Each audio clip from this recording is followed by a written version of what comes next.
Hi everyone, I'm Serena and I'm a Visitor Experience Assistant here at the Guelph Civic Museum. Thank you so much for joining me today on this episode of Great Guelphites. In this series, we'll talk about people who have either lived or live in Guelph and how their story can tell us a little bit more about our city's story.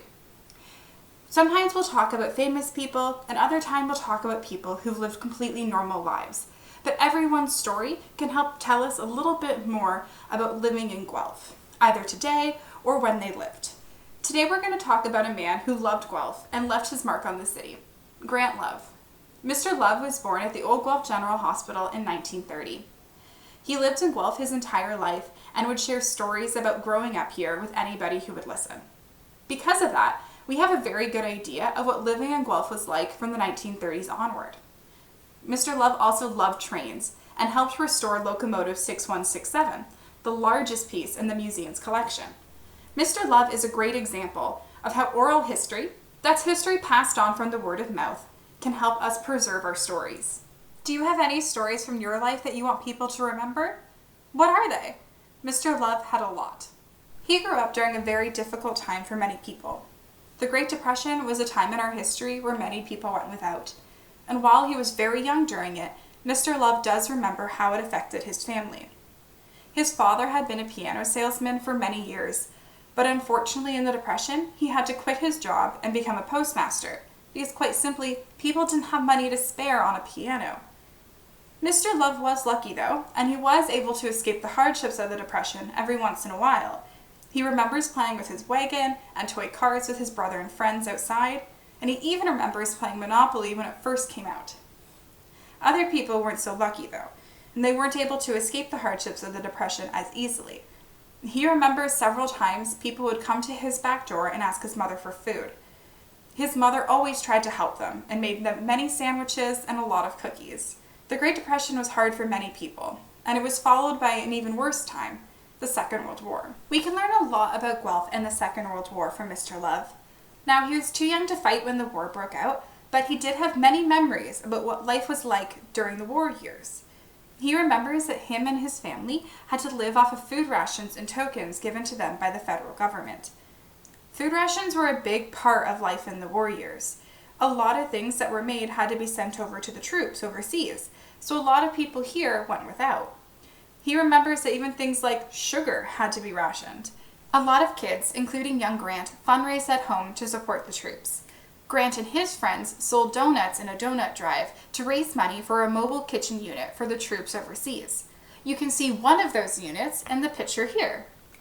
Mr. Love's memories also give us an idea as to what Guelph was like on VE Day, or Victory in Europe Day. Mr. Love was in high school at the time, at GCVI, and he remembers that when the news came up over the radio, everybody was so happy. Students jumped out of their seats, people started dancing, one student even pulled the fire alarm to add to all the noise. But it wasn't just GCVI that was celebrating. Guelph was wild in celebration. The train whistle went off, and the air raids, which had actually been installed in the city, also went off to join in the celebration noise. People were very happy that the war had finally ended in Europe. The Great Depression and the Second World War are two very eventful times in our history. Do you know anybody who's lived through a historical event? Have you ever asked them about it? You know, you're also living through a very historical event. What will you say in a couple of years when people ask you about what life in the pandemic was like? We also get a sense of what downtown used to be like for Mr. Love. When he was growing up, downtown was the most happening place in the city. It had everything you needed. Grocery stores, clothing stores, furniture stores, toy stores. If you could sell it in a store, you could probably find it downtown Guelph. And he remembers spending many evenings and afternoons watching a movie, walking around the city. Guelph was the type of place when he was growing up where you knew everyone. And he remembers walking into the grocery store and being able to see his neighbors and just chat with people. Mr. Love was also an avid member of the Guelph Photography Club. And thanks to his photos, we can see how Guelph's downtown changed throughout the years. But one of his favorite things to do downtown was watch the many parades that Guelph would house every single year. Actually, you can see Mr. Grant in this picture on a parade float downtown. And funny enough, the parade float that he's on is a train. Mr. Love adored trains, and many people here at the museum have a lot of great memories of him coming in and sharing stories about them.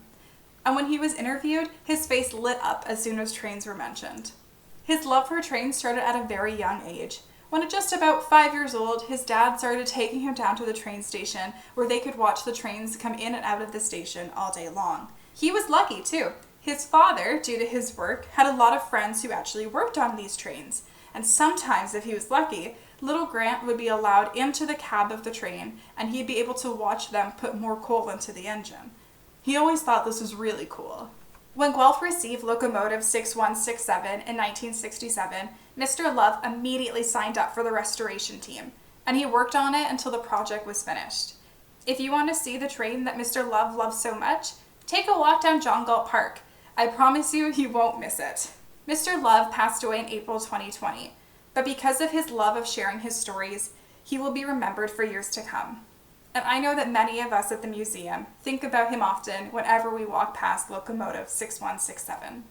There are many ways that you can learn about history. You can read a book, you can watch a documentary, or you can listen to the stories of people who were there.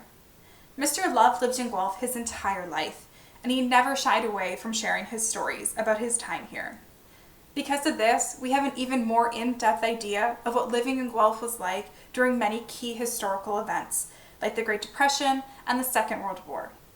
But we also have an idea of what Guelph was like in more normal times, like what it was like to walk downtown, or what it was like to work on the train. Mr. Love lived through many historical events, and we're very lucky to have his stories with us to try to piece those events together. We're going to attach a sheet of questions to this video.